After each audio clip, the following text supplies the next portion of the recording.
Hey everyone, I'm Armor Gaming, welcome back to my channel, and welcome to a monster analysis on Synaptikus. This is the newest and latest tail monster.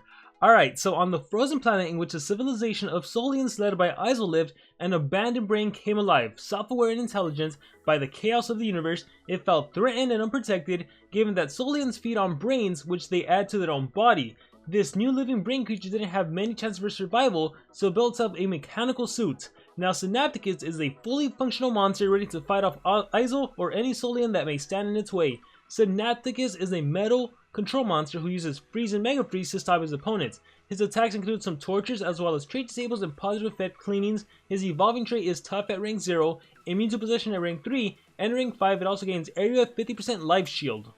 As usual, fantastic monster lore and a beautiful name. I love the name, it just rolls off the tongue, Synaptikus. So let's get into this analysis.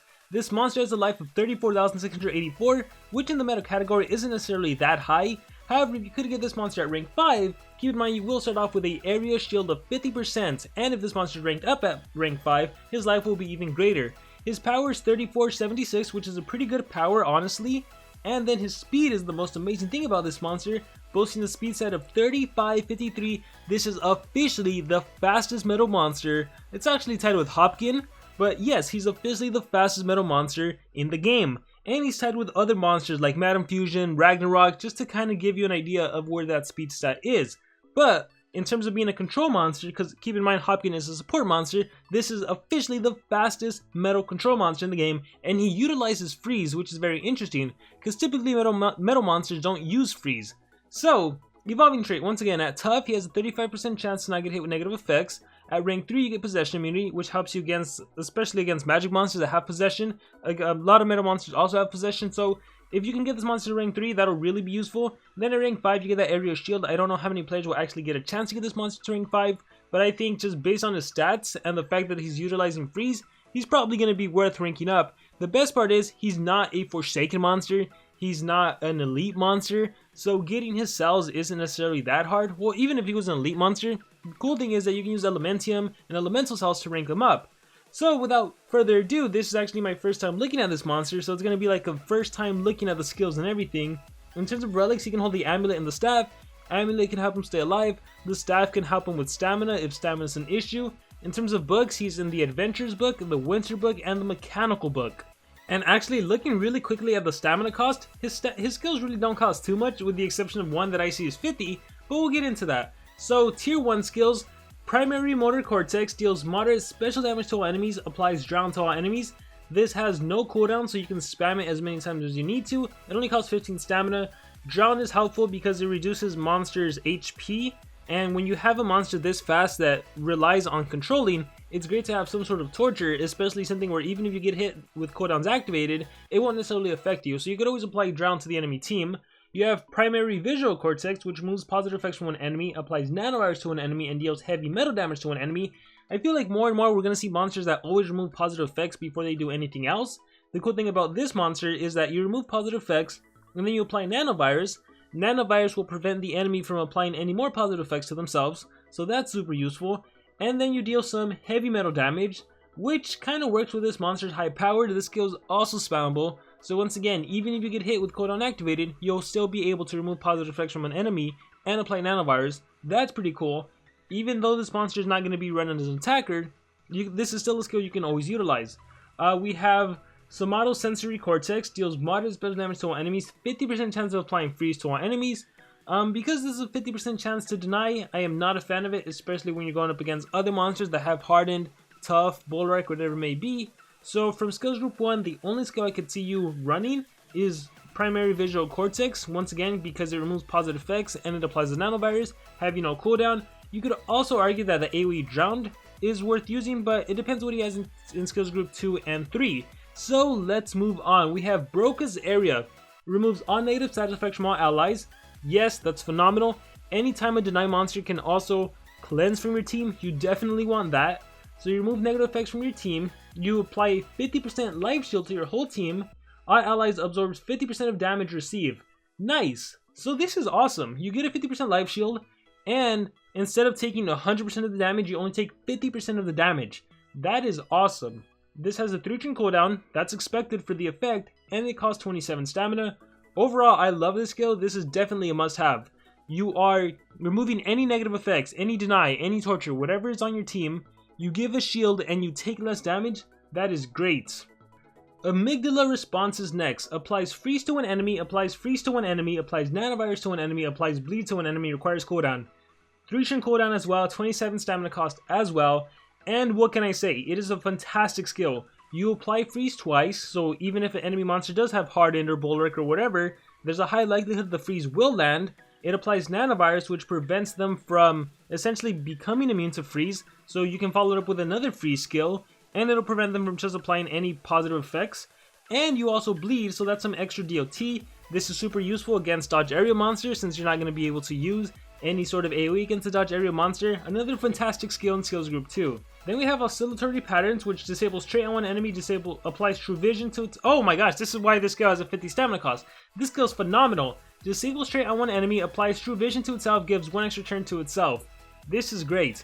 Kinda wish you would apply the true vision first. I don't know if it matters too much, but yeah, you trait disable, you give yourself increased accuracy with true vision and an immediate extra turn. Super useful if you face an anticipation monster. Let's say you're facing a warmaster Ragnarök. The fact that you can trait disable Ragnarök, thus preventing anticipation from activating, and then give yourself an extra turn and that increased accuracy, then being able to land whatever you want to land, is phenomenal. Against a team that has a mega top monster or a top monster, well then there's still going to be issues with that anticipation monster getting turned in, but hey, I'll take it. And it's kind of interesting how we're seeing more of these Thalassa-like skills, where it's, hey, let me trait disable and get an extra turn. That's very interesting. Another phenomenal skill. I gotta say, skills group 2 just completely shines. I would gladly take all of those skills, which worries me because we gotta get into tier 3 skills, and then I also want that skill from skills group 1. So let's see what he has to offer, but right now I would take all of skills group 2. So moving on, we have Vernix Area. Removes positive effects from all enemies, applies nanovirus to all enemies, deals moderate metal damage, applies a 33% life shield to all enemies. 40 damage, 2 turn cooldown, 30 stamina cost. I mean, another fantastic skill. You're removing positive effects, you're applying the nanovirus, thus preventing positive effects on the enemy, you're dealing some metal damage. So maybe if you have depending what staff relic you put, right? Maybe you put an oblation staff. Hey, you can even drain enemy stamina, and then you give your team a shield. That's another fantastic skill. We have Basal Ganglia, which applies freeze to an enemy, and then it applies freeze to all enemies. So this is awesome. This is your AoE deny, plus counter to dodge area. For example, you face a Wormlad, you target Wormlad, you freeze Wormlad, then you AoE freeze, so everyone gets frozen. It also deals heavy special damage, 45, and you also drown the enemy. Obviously, Wormlad wouldn't drown, but the allies will drown, so that's super good. Against a Megaton monster, this won't be that useful, right? If there's a Megaton dodge area team, but I mean, that's always the issue we have to combat. But nonetheless, fantastic skill. And then we have Powered by Neocortex. Removes positive effects from one enemy, deals massive metal damage to an enemy, applies Mega Freeze to an enemy, applies Nanovirus to an enemy. So let's see. This is another skill that can bypass any monster that has a positive effect, scale, mirror, evasion, whatever it may be. You also hit them very hard with 70 damage. But then you Mega Freeze them, so you mobilize them for 2 turns, and once again applying that Nanovirus. I love this monster has this Nanovirus theme going on, where you're essentially going to be able to chain freeze. Because of that Nanovirus, the enemy monster will never get that immunity to freeze. Wow, fantastic skill set. All of skills group 3 is good, all of skills group 2 is good, and like I said, primary visual cortex, still a very good skill you can utilize, especially if you know you're facing monsters that can activate cooldowns. If that's not an issue, then you can probably do without the primary visual cortex. I would say you definitely want to run your trait disable extra turn skill. That is a must. It's going to be super useful. And then from that, you probably want to run Broca's Area anytime you can cleanse. Again, that's going to be useful, super useful as well. I would say you want Basal Ganglia for that single freeze AoE freeze. And then that last skill is ultimately up to you. You can go with a single target Mega Freeze. You can go with... And the cool thing is, like, even if the enemy does get immunity to freeze, you can still, like, powered by Neocortex, you still remove the freeze immunity, which would allow you to Mega Freeze. So I would say those 3 skills, and then you pretty much have the option to choose whatever you want. This monster is fantastic. If you can get this monster to rank 5, again, because you can rank up with Elementium and Elemental Cells, you also get that area shield to begin with. You have a skill that can give your team a 50% shield, and you take 50% less damage.